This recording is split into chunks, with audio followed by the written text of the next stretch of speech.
Subscribe करंतु एबे हम चैनल को और प्रेस करंतु बेल आइकन को जहा द्वारा लेटेस्ट वीडियो नोटिफिकेशन आपण मानकु सर्वप्रथम मिल जिवो। नमस्कार बंधुगण आपण मानकु हम यूट्यूब चैनल को स्वागत। बंधुगण आज आम जानिबा आगामी ए 5 दिन आपणक पई किपरि कटिबो, केउ प्रकारर आगामी 5 दिन को आपण प्लानिंग करिवे, आपणकर लव लाइफ किपरि रहिबो, बिजनेस किपरि रहिबो, व्यापार किपरि रहिबो, शिक्षा स्वास्थ्य सब विषय आज आम विस्तार पूर्वक भाव जानिबा।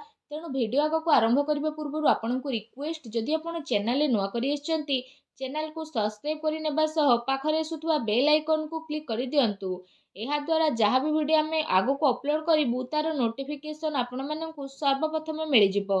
आसंतु जानिबा कि आगामी 4 दिन आपणक पई किपरि रहिबो। सबुठारु प्रथमे जानिबा ए 4 दिन रे कोन आपणक पई पॉजिटिव रहिबा पई जाउछि। फ्रेंड्स, जदि आम कहिबा ए दिन रे कोनोसी कार्य को नहीं भल सफलता आपको प्राप्त होबार संभावना मिलुछि।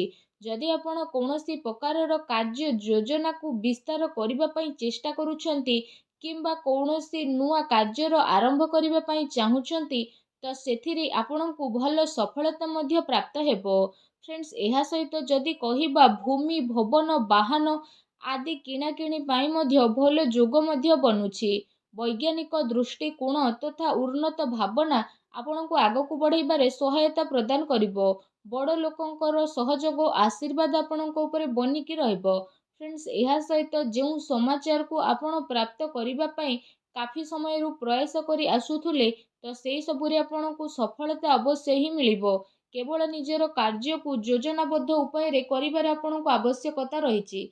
चाकरी पई दिया जाइथिबा प्रतियोगी परीक्षार परिणाम आपणको सपक्ष रे मध्य जीवो। आपण आपणकर लक्ष्य प्रति पूर्ण रूप से एकाग्र चित्त रहिबे।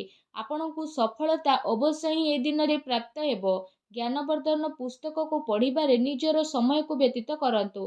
ता सहित कौनसी आध्यात्मिक तथा प्रतिष्ठित व्यक्तिंकर आशीर्वाद आपणको ए दिन रे मिली पारे और मार्गदर्शन मध्य मिलिबो। सामाजिक गतिविधि रे टिके दूरता बनेकी रखंतु। एथिरे समय व्यर्थ हेबा सहित आउ किछि आपणको प्राप्त हेबो नाही। दिन अपेक्षा आपण राति को अधिक गुरुत्व देबे। दिल अपेक्षा दिमाग रु कथा सुनिबा पई चेष्टा करंतु, जहा द्वारा आपणकर स्वाभिमान कौनसी भी परिस्थिति रे हिम्मतर साथ छाड़िबो नाही। एहा आपणकर सबुठारु बड़ संपत्ति अटे। संतानकर शिक्षा संबंधित कौनसी महत्वपूर्ण कार्य होई पारे। शिक्षा संस्थान रे आपणको शुभ फल मिलिबो। अनुभवी तथा जिम्मेदारी लोकंकर मार्गदर्शन आपणको आहुरी अधिक मजबूत करी देबो। जो कारण पई आपणको उचित परिणाम मध्य हासिल हेबो एवं आपणको मन बहुत ही प्रसन्न मध्य रहइबो। आसंतु जानिबा आपणको पई दिन रे कोन नेगेटिव रहिबो। फ्रेंड्स, भूल कथार प्रतिकार करिबा द्वारा ओ कारण रे ही लोक आपणकर विपक्ष रे जिबे। आपणको सबु कार्य बहु संयमता और गंभीरतार सह करिबार अछि। टिके भी लापरवाहीर परिणाम घातक आपणको पई होई पारे। कौनसी संपर्कियों स्वास्थ्य को नहीं ए दिन रे आपणकर टेंशन रहिबो। विद्यार्थी हास परिहास एवं मनोरंजन आदि व्यर्थ कार्य रे पड़ी निजर पाठपढ़ा सह समझौता करंतु नहीं। पैसा मामला रे काहा उपरे आपणको अधिक भरोसा करिबार दरकार नहीं। ता सहित राजनीति मामला रे कार्य रे बहुत ही आपणको सावधानता रखिबार आवश्यकता रहिछि। एहा सहित कौनसी नुआ निवेश करिबा पूर्वरु आपण भल भाबरे जांच पड़ताल करिकि नियंतु। ए समय रे आर्थिक स्थिति किछि एपरि रहिबो।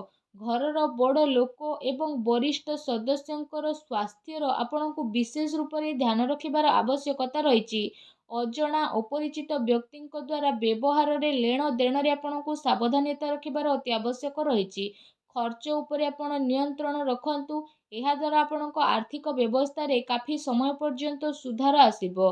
ता सहित घरर लोकंक भितरे कौनसी हल्का फुल्का मतभेदर स्थिति मध्य उत्पन्न हेबो।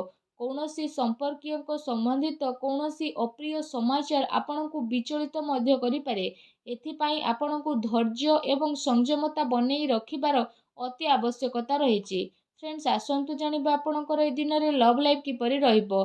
फ्रेंड्स, जो लोक माने ए पर्यंत सिंगल अछंती तांको जीवन रे कौनसी प्यारा साथी आसी पारंती। निजर प्रेम जीवन को गभीरता देबा एवं जड़े आउ जन को बुझीबारे दिन आपणको पई अटे। ଜୀବନସାଥୀ ତଥା ପରିବାରଜନଙ୍କର ସହଯୋଗ ଆପଣଙ୍କର ଆତ୍ମବଳ ଆତ୍ମବିଶ୍ୱାସକୁ ବଢ଼େଇ ଦେବ। ଆଉ ଆପଣ ଚିନ୍ତାମୁକ୍ତ ହୋଇ ନିଜର କାର୍ଯ୍ୟ ଉପରେ ଧ୍ୟାନ ମଧ୍ୟ ଦେବେ। ଦାମ୍ପତ୍ୟ ସମ୍ବନ୍ଧରେ ମଧୁରତା ବନିକି ରହିବ। ପରିବାର ଆପଣଙ୍କର ପ୍ରାଥମିକତା ରହିବ। ଜୀବନ ସାଥୀ ଆପଣଙ୍କର ପରିସ୍ଥିତିରେ ସମ୍ପୂର୍ଣ୍ଣ ଭାବରେ ସହଯୋଗ ପ୍ରଦାନ କରିବେ। ତା ସହିତ ମାତା ପିତା ଘରର ବଡ଼ ଲୋକଙ୍କର ଆଶୀର୍ବାଦରେ ଯଦି କହିବା ଆପଣଙ୍କର ଆତ୍ମବିଶ୍ୱାସ ବନେଇକି ହିଁ ରହିବ। ଏହା ସହିତ ପରିବାରରେ ଶାନ୍ତିର ବାତାବରଣ ମଧ୍ୟ ରହିବ। ସନ୍ତାନଙ୍କର ସ୍ଥିତି ଆଉ ଅଧ୍ୟୟନ ସମ୍ବନ୍ଧିତ ଜାନକାରୀ ଅବଶ୍ୟ ନେଇକି ରୁହନ୍ତୁ। କୌଣସି ପୁରୁଣା ମିତ୍ର ମିଳିବା କାରଣରୁ ଅତି ଖୁସି ଆପଣଙ୍କୁ ଏ ଦିନରେ ପ୍ରାପ୍ତ ହେବ। ଫ୍ରେଣ୍ଡସ୍, ଆସନ୍ତୁ ଜାଣିବା ଏ ଦିନରେ ଆପଣଙ୍କର ବ୍ୟବସାୟିକ କ୍ୟାରିୟର କିପରି ରହିବ।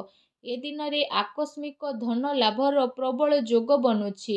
ପ୍ରତିସ୍ପର୍ଦ୍ଧା ଉପରେ ଏ ଦିନରେ ଆପଣ ବିଜୟ ପ୍ରାପ୍ତ କରିବେ। ନୂଆ କାର୍ଯ୍ୟ ଆରମ୍ଭ କରିବା ପାଇଁ ସମୟ ଆପଣଙ୍କ ପାଇଁ ବହୁତ ହିଁ ଭଲ ରହିବ। ତା ସହିତ କାର୍ଯ୍ୟ କ୍ଷେତ୍ରରେ କାମର ଅଧିକତା ରହିବ ଏବଂ ଦିନ ଦୌଡ଼ାଦୌଡ଼ିରେ ବ୍ୟତୀତ ହେବ। ଫ୍ରେଣ୍ଡସ୍, ଏହା ସହିତ ଆପଣ ପୂର୍ବ ସମୟରୁ ନିଜର ବ୍ୟାପାରରେ ଯାହା ବି ପରିଶ୍ରମ କରି ଆସୁଥିଲେ ତ ସେସବୁରେ ଆପଣଙ୍କୁ କାଫି ସମୟ ପର୍ଯ୍ୟନ୍ତ ସକାରାତ୍ମକ ପରିଣାମ ହାସିଲ ହେବ ତଥା କାରବାରର ବିସ୍ତାର ସମ୍ବନ୍ଧିତ ନୂଆ ଯୋଜନା ଆପଣଙ୍କର ବନିବ, ଯାହା ଆପଣଙ୍କ ପାଇଁ ଅବଶ୍ୟ ହିଁ ଲାଭଦାୟକ ଭରା ସାବ୍ୟସ୍ତ ହେବ। ବ୍ୟବସାୟରେ ନୂଆ ନୂଆ ପ୍ରୟୋଗ ଦ୍ୱାରା ଅମଳ କରିବା ଆପଣଙ୍କ ପାଇଁ ଅତି ଆବଶ୍ୟକତା ରହିଛି, କାରଣ ବର୍ତ୍ତମାନ ସ୍ଥିତି କାରଣରୁ କାର୍ଯ୍ୟନୀତିରେ ପରିବର୍ତ୍ତନର ଜରୁରୀ ରହିଛି।